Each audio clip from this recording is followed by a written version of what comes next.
Kaya ganun yung sabi ng pare. Huwag nyo nang gagamitin yung salitang nakikiapid. Sabihin nyo na lang, nahulog kayo sa tulay. Yun ang kasalanan niya. Kaya ganun ngayon yung mga taong bayan. Yung mga nakikiapid ng asawa siya. Pare, patawarin niyo po ako. Ako po'y nahulog sa tulay. Kaya yun naman, yan ang palagi Kaya sinasabi. ganun. Kaya ganun na lang. Puro mga nag-umpisal pare, nahulog po ako sa tulay. Ganun. Ngayon, tagal-tagal, Nagsawa na rin yung hindi, lumipat na yung paring yun.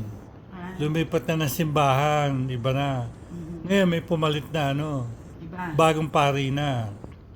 O kanya ngayon, ito mga nangungumpisal, ay sa pare, pare, patawarin po ako po'y nagkasala. Ano ang kasalanan mo? Ako po'y nahulog sa tulay. Yun.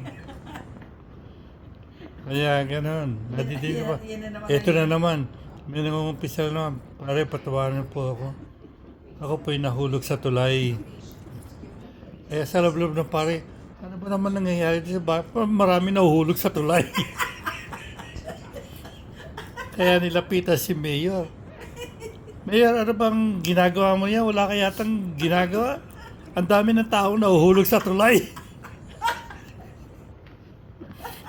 Alam mo ba, ang asawa mo 3 beses nahulog sa tulay. 3 beses nang nahulog sa tulay.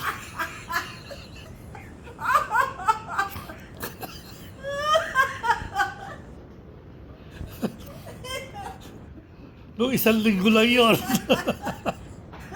Pero 3 beses na. 3 beses nahulog sa tulay.